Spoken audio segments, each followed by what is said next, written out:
त्यात माधुरी मिसाळ बोलतायत तिथे। आणि त्याचा तपास चालू आहे आणि तपास करताना आपल्या सर्वांना हे माहिती आहे की त्याच्यामध्ये ज्या बाबी येत आहेत त्या पुढे येत आहेत त्या खऱ्या आहेत। त्यामुळे त्याच प्रकरणावर जेव्हा TCSचं प्रकरण सुरू झालं त्याच वेळेस माझ्याकडे या संदर्भातल्या खूप साऱ्या तक्रारी दाखल झाल्या। हिंजवटी IT सेंटर असेल, मगरपट्टा असेल, बऱ्याचशा IT सेंटर्समधनं जे काम करणारे लोक आहेत तर त्यांनी मला खूप साऱ्या तक्रारी दिल्या।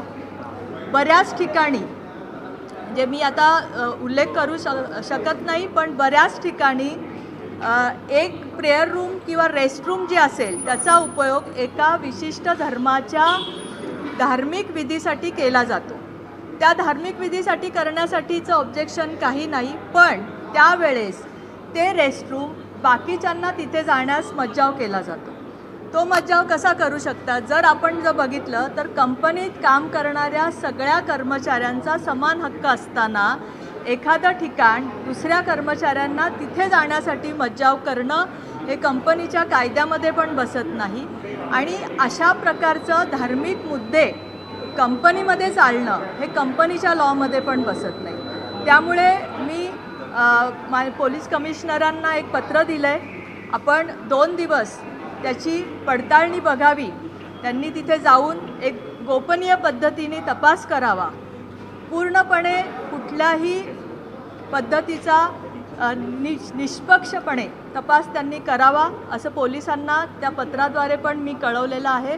त्याचप्रमाणे पोलिसांशी माझं बोलणं पण झालेलं आहे आणि त्यांनी 2 दिवस आम्हाला द्या, आम्ही याची सत्यता पडताळून बघतो हे आश्वासन आम्हाला पोलिसांनी दिलेलं आहे।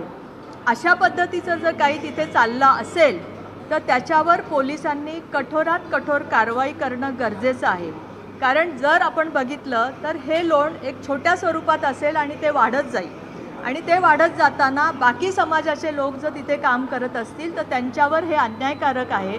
हे परत एकदा मी सांगते, कुठल्याही धर्माला त्यांचे विधी करण्यासाठी प्रॉब्लेम नाही आहे, पण दुसऱ्या धर्मावर एक तर ते लादून किंवा दुसऱ्या धर्माच्या लोकांना तिथे जाण्याचा मज्जाव करणं हे चुकीचं आहे आणि त्याच्यासाठी कंपन्यांवर पण कारवाई पोलिसांनी करावी अशी मागणी मी केलेली आहे।